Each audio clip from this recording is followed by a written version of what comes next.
सत श्री अकाल। कुछ कहानियां तो वैसे बड़ी इंस्पिरेशनल होंदियां ने, पर कुछ लोग कमाल ही कर देंदे ने। एक बंजर थार दे डेजर्ट नूं किसी ने एक पेंटिंग तो दोबारा वसाता है। सुन के कितना अजीब लगता ना कि यह हो भी सकता। सो अज इहदी तुहानूं कहानी दसदा। खेजरी नाम का एक पेड़ हुंदा है जिहड़ा खिजराली पिंड राजस्थान च बहुत ज़्यादा उगदा सी। इस ट्री की हिस्टोरीकल सिग्निफिकेंस यह है कि इनू इकट्ठे जाण तो रोकण लई बिश्नोई कम्यूनिटी ने चिपको मूवमेंट शुरू की सी। बहुत उन्होंने कोशिश तो की, पर हौली हौली कारण बहुत होणगे अज उही पेड़ खत्म हो चुके थे ते वो एरिया हुण एकदम बिल्कुल बंजर हो चुका है। ते गल ये है कि जदों तुसी फोक आर्ट देखते हो, उत्थे दा लिटरेचर पेंटिंग्स देखते हो, तो इस पेड़ की बहुत जिक्र है उहदे च। ते ये भी पता लगता है कि ये एरिया जिहड़ा हुण बंजर हो चुका है, ये पिंड बहुत वसदा सीगा। क्योंकि जिहड़ा आर्ट इस टाइम का है, उत्थे इत्थे जंगल दिखाया जाता है, बहुत सारे जानवर दिखाए जाते हैं, पर हुण इहो जिहा कुछ नहीं है। सो 2017 च गौरव गुर्जर ये ते इहदा बॉस शुभेंदु शर्मा ये जदों इस एरिया विच आए तो जो इन्हां नूं दिखिया वो सिर्फ बहुत लंबी लंबी बंजर जमीन सीगी ते जानवरां दे नाम ते सिर्फ कुछ लोमड़ियां सी। ते फिर इन्हें पाया कि जिहड़ी ये लैंड है ये सैलाइन है ते जिहड़ा एरिया है उहदे च बहुत सारे इन्वेजिव स्पीसीज ने, जिहदे करके हुण इत्थे कुछ भी उगना बड़ा मुश्किल है। सो 32 साल का गौरव जो सीगा तां जोधपुर दा, पर बेंगलोर चला गया सीगा नौकरी करन इंजीनियरिंग दी। वापस आया ते उन्हें डेडिकेट करती अपनी लाइफ इन्वायरमेंटल कॉजेज नूं। गौरव दसदा कि मैं इलैक्ट्रॉनिक्स इंजीनियरिंग तो ले ली सीगी, पर मैनूं बहुत जल्दी समझ आ गया कि मैं नहीं करना चाहता।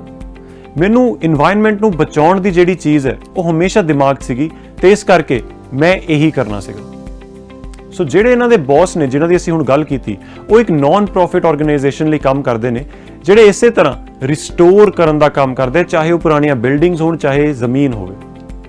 सो डॉक्टर सुनील नाहर जिन्हां कोल 18 एकड़ जगह सीगी इस पिंड च जिहड़ी बिल्कुल बंजर हो चुकी सीगी, उन्हां ने कहा कि जो भी करके आपां इस लैंड नूं रिवाइव करना, इनू एक सेफ हैबिटेट बनाना है बहुत सारे जानवरां लई, ते इत्थे मैं फिर उही पुराना जंगल देखना चाहना। सो जदों ये मेहनत करन लगे तां इन्हें देखिया कि जे इस लैंड नूं ठीक करन दी कोशिश भी करन तां भी इत्थे जिहड़े हड़ ते सोका जिहड़ा दोवें चीज़ां आउंदियां रहिंदियां ने, इहदे करके जिहड़ी टॉप सॉइल है वो हमेशा ही इरोड हुंदी रहिंदी है। सो इत्थे दे जिन्ने भी नेटिव ट्री स्पीसीज सीगे जो इत्थे बाढ़ ते सोके नूं रोकण दा काम भी करदे सीगे, ओहदी बड़ी जरूरत है। इसे लई माइनिंग इत्थों रोकनी पऊगी, फ्लैश फ्लड्स नूं रोकण लई पेड़ लाउणे पैणगे ते सोका आप ही पैणों हट जाऊगा।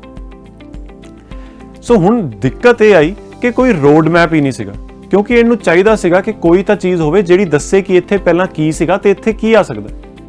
क्योंकि गौरव दसदा है कि एक फर्टाइल लैंड ते उपजाऊ जमीन ते एक जंगल उगाना सौखा है, पर एक बंजर जमीन ते जिहदे बारे कुछ पता ही नहीं है, कुछ इनोवेशन चाहिदी है। सो गौरव ने उत्थे दे पिंड दे लोकां नाल गलबात करनी शुरू की, उत्थे दा जिहड़ा फोक आर्ट है लिटरेचर है उन्नू पढ़ना शुरू किया। ते जदों नोट्स लए ते इनू हौली हौली पता लग्या कि किहड़े किहड़े पेड़ इत्थे हुंदे सीगे, जिहड़े सब तो जरूरी खेजड़ी दे पेड़ जिहड़े असीं पहलां भी गल कीती, ये इन्हां दी एंशिएंट पेंटिंग्स ते जिहड़े उत्थे दे किले सीगे पुराने उन्हां ते बणिया इनू दिख रिहा सीगा। तां इनू समझ आया कि किस तरह दे पेड़ पौधे इत्थे उग सकदे ने। सो ये सिੱਖ के फिर उन्हां दे बीज लिया के इन्हें उत्थे लाउणे शुरू कीते, उस जमीन दी देखभाल कीती ते उत्थे खेजड़ी, इंगोट, खैर, कुम्मत, खब्बड़, कंकेरा, पीलू, दाबी इहो जे प्लांट जिहड़े उत्थों दे ही है उन्हां नूं ही वरतिया। ते पानी दे सोर्स लई उत्थे ही जिहड़ा नेड़े टोबा सीगा उन्नू वरतिया। जिहड़ा उत्थे एक पुराना खूह सीगा उन्नू होर डूंगा पट्टिया। 24 फीट ये कहंदा सानू डूंगा पटना पिया तां जाके उत्थों थोड़ा बहुत पानी मिलिया। फिर इस तरह पानी नाल शुरू करके इरीगेशन इस जमीन नूं अज जिहदे तुसीं हुणे देखोगे एकदम हरा भरा जंगल करता है, क्योंकि आ 18 एकड़ की जगह जिहड़ी सीगी उत्थे हुण हरियाली भी है ते जानवर भी आउंदे ने, ते हुण आप इनू पानी पाउण दी लोड़ ही नहीं रही। किन्नी कमाल दी कहानी है ना।